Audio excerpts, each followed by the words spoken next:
Hi all, Jeanette here. Welcome to the Neal's Homestead. We have been in the ice box out here on Bristle Ridge this winter with a lot of ice all over the place, making it slick and hard to get around. We have actually not left the property for 6 days, and it's getting kind of cabin feverish around here. So I'm looking for a project to do, and I've decided that I'm going to can up some chicken. So I'm bringing you along with me, and let's see if we can get it done. Over here on my counter is where I always collect my jars when I get them empty and run them through the dishwasher.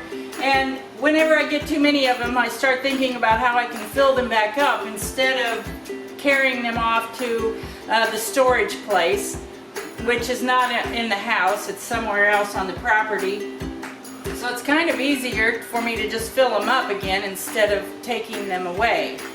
I took this bag of chicken out of my freezer yesterday, and it's a 10-pound bag of leg quarters. You can buy this really cheap, especially when it's on sale, like for 69 cents a pound, and I usually buy 2 or 3 of them whenever they come on sale and stick them in the freezer.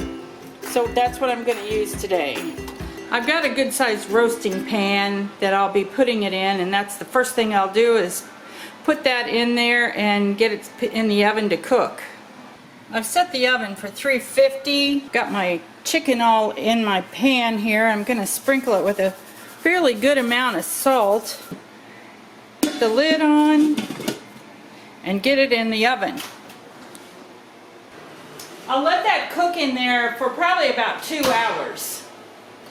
Almost all of the chicken canning that I've ever done in my life, I've done it by cramming whole pieces of chicken down in a jar and just cramming it as full as you can, sprinkling some salt on top, then pressure cooking it at 10 pounds for, I think it's 90 minutes. I'd have to look that up to make sure.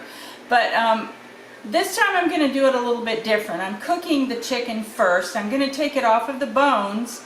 And then I got an instant pot cooker, a pressure cooker for Christmas this year. And what I'm going to do is take the bones and cover them with water and cook them in my pressure cooker for like 45 minutes or so to get more nutrients out of the bones themselves and to create a better flavor. I'll use that broth with the chicken and can it in quarts with the broth and the chicken together in amounts that I feel like old guy and I will like to eat for a meal.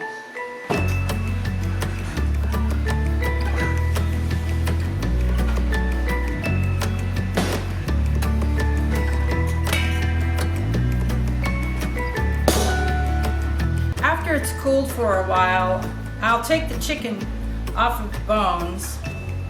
I'm not going to keep the skin for this project.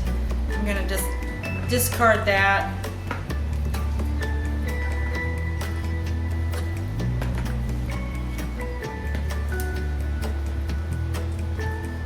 I don't care about getting every little bit of meat off because I'm actually going to cook these bones some more in my pressure cooker. And I think I'll put the skin in there too. After I cook it, I'm going to let it cool and let the fat rise to the top and take that off, because I like some fat in the chicken, but I don't like it real fatty. Okay, I'm down to the last piece here. The broth here on my left where I let it cook, I didn't add any water or anything to that except salt. So I'm going to keep that and let it cool. I will not be mixing that in with the bones to cook them in the pressure cooker. I'll let the grease float to the top, and then I'll mix that in with the broth after I cook it, the water with the bones in the pressure cooker.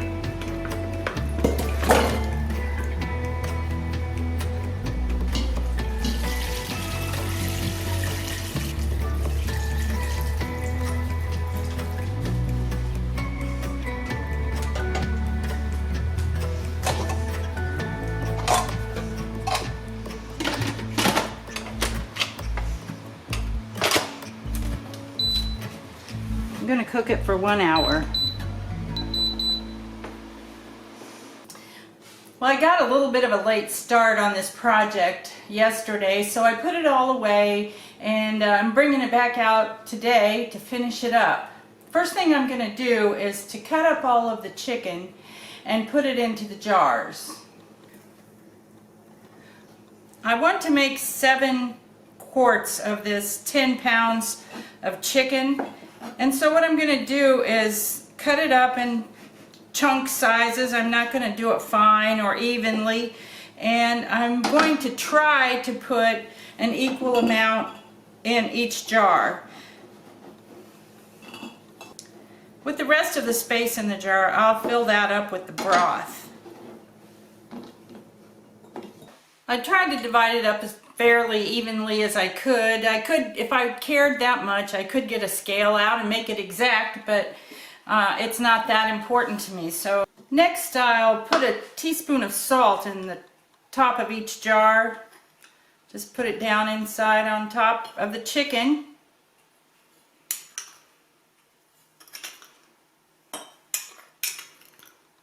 Oh, look at that. That came out about right.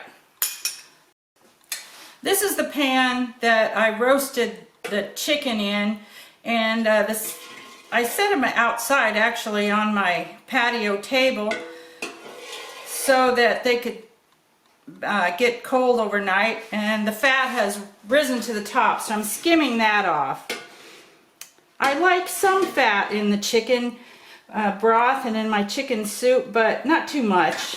And actually, old guy has some trouble digesting too much fat, so I have to be careful not to put too much fat in what he eats. This is my pot that's out of my electric pressure cooker, and I don't have a lot of experience doing this, but this cooled last night out on my patio table at 32 degrees just like the other did, but it doesn't have the same solidified fat on top. I know that there's fat there, but it's more liquid, and all of the skin that I did go ahead and cook in there has floated to the top. So I'm going to do the best I can. You know, I don't understand really, but it actually looks like there's not very much fat in here. Just down here it just looks like broth with a very small amount of yellow greasy stuff that's floated to the top. So I expected more fat to cook out of this skin and maybe even off the bones, but as I said, this is kind of a new experience to me, so I'm just going to go with what I see, and it's not very much fat. I'm going to use this bowl and this strainer to strain out the skin and the bones. I'm down to skin and bones right there, so I'll just separate this and let that drain. Then I'll just have my broth. Then I have my broth in this bowl with the bones and the skin over here that I'll go through and pick out some more meat and put in the jars. Over on the stove, I've got the roasting pan that I'm going to put on my biggest burner. I've left the broth that was left over in there, and I'm adding this. I think I'm playing a little bit of a guessing game here, but I think I'm going to have quite a bit more broth than I need. So just going to have to wait and see what happens. I'm warming this up just to have it all dissolved and melted and mixed together. I have not brought this broth to a boil. I've just heated it up pretty good. Whenever you process it in the pressure canner, it's going to boil it and heat it and everything. I know that there's minimal bacteria in there at this point, and I don't need to worry about trying to kill the bacteria. So I'm going to ladle it into my jars. I'm going to make it so that it's about to the bottom of the, where you put the lid, that bottom ridge, which I think would be about 1 inch from the top. Okay, right there. I'll be doing that with all the rest of them, and I'll get right back with you. Well, my judgment wasn't quite right because I thought I would have some of the broth left over. I ended up with 4 quarts all the way full, but then 3 quarts that I made about 2/3 full. I'm going to fill the rest of that up with water. I always add another flavoring that I'll show you here in a minute to my chicken soup that adds a lot of flavor. And so I'm not going to miss the broth flavor of the chicken being more watered down. It'll be okay. This is what I like to use to add to all of my chicken-based soups. It's chicken noodle seasoning. Again, I get it at my local Amish bulk food store, and it adds a great flavor to it. It doesn't have, what is it, monosodium glutamate in it, so I feel like it does a good job, and I really like it. The next thing I'll do is to take a clean cloth and carefully wipe the tops of each jar. Now, on some things you can be pretty safe to just give it a quick wipe, like if you're canning green beans or something like this, but this stuff that I'm canning today has a greasy base to it somewhat, and so you want to make sure you wipe all residue of any kind of greasiness off, and because that would cause your lid to not seal down very good. Then I'll place a lid on top of each one of the jars. This water is just warm, it's not hot. I didn't boil it. They actually recommend these days that you don't boil the water that you put your lids in.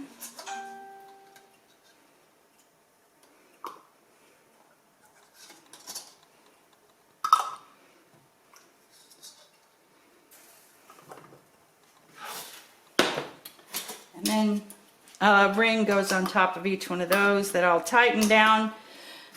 Just finger tight, not too tight, doesn't have to be overly tight, and you want to be able to get it off afterwards. So just tighten it down about like that. I've put 2 inches of water in my pressure cooker, and I'll turn the burner on and get the jars put in there.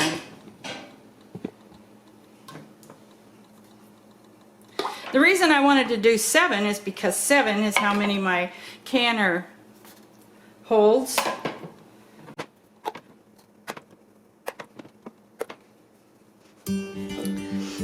Next I'll put the lid on. This is an all-American canner. It doesn't have a rubber seal. It has these things that you tighten down that clamp down on it to hold metal to metal. And what you do is you tighten opposite ones. I'm going to just start by that, and then I'll get down and look along here to make sure it seems to be, and it's not. So I'm a lot closer together here than here, so I'll adjust so that I can make it even all the way around. And when you've got it even all the way around, go ahead and tighten them down pretty good. There again, you don't want to do it too tight, because if you do, you can't get it off again without getting help or making something else happen. Okay, so you heat it up until the steam starts coming out of that spout. Once you can feel steam coming out of this little spout, set your timer for 7 minutes. The reason you do this is called venting, and what it's doing is letting the air out of your pressure cooker. When the time is up, you have to put the weight on. Now this weight has a 5 pound, 10 pound, or 15. And what we're going to use is the 10 pound for meat. Put that on there. You can tell it immediately stopped the steam from coming out. And it's going to start building up pressure by the way we can see that gauge right there. It's not doing it yet, although yes, I can see it. It's starting to move a little bit. It's going to build up pressure in there fairly quickly. I did turn the burner down a little bit while it was venting, because you don't have to have it doing it very hard. At this point, I'm going to turn it back up to high to build the pressure up quickly. When this dial gets up to 10, slightly over 10, down. That weight right there will start jiggling. And so what you have to do is turn it down so that the weight only jiggles about every 15 seconds. It's okay the way it is, but you're losing a lot of your steam, and it's just, you're using up more electricity than, and since I use electricity anyway, than I need to keep the pan at the right pressure. So ease the temperature down on your burner so that it only jiggles about once every 15 seconds. At this point, we'll set the timer for 90 minutes. And then we'll just wait. Monitor the temperature a little bit now and then to make sure that things are going right. You're not losing pressure or not letting out too much of the steam, and wait. When the timer goes off, I'll turn the burner off, get out my pot holders, and carefully lift this over beside the stove. It's very heavy. I got that off of the burner so that the pressure inside can start dropping and start cooling off. When the pressure's down to 0, then we will take off this little hot weight.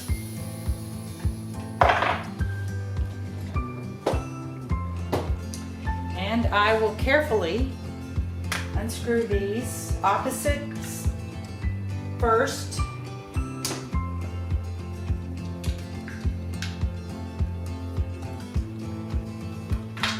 I'm gonna let it sit there for like another 5 minutes to continue to cool down.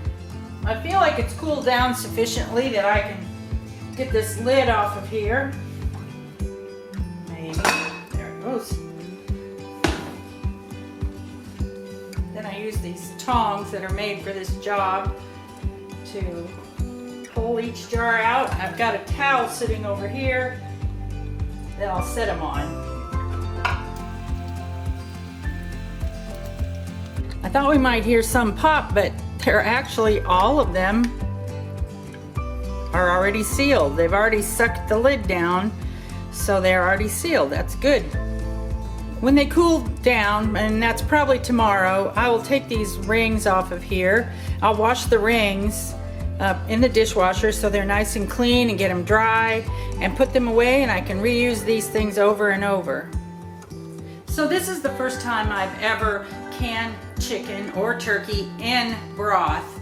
Except for this, I've canned some turkey here in the past couple years in a little bit of broth, but this turkey that I did today has a lot of broth.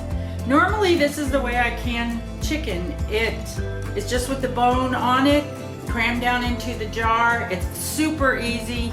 You don't have to cook anything. You cram the raw chicken down inside the jar.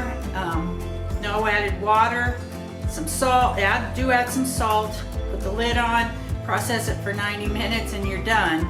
But this time I wanted to do something a little bit different by adding the broth and by cooking the bones. That's what I wanted to do, was cook the bones longer in my new pressure cooker and add that broth to the chicken so that I can have a stock ready to go and just make a quick batch of soup for old guy and me. 1 quart with a few vegetables added. It will make a great lunch for us. Thanks for coming. I hope what I've shown you here can do you a little bit of good, and I want you to just get brave and step out and start doing your own canning. I'll see you next time.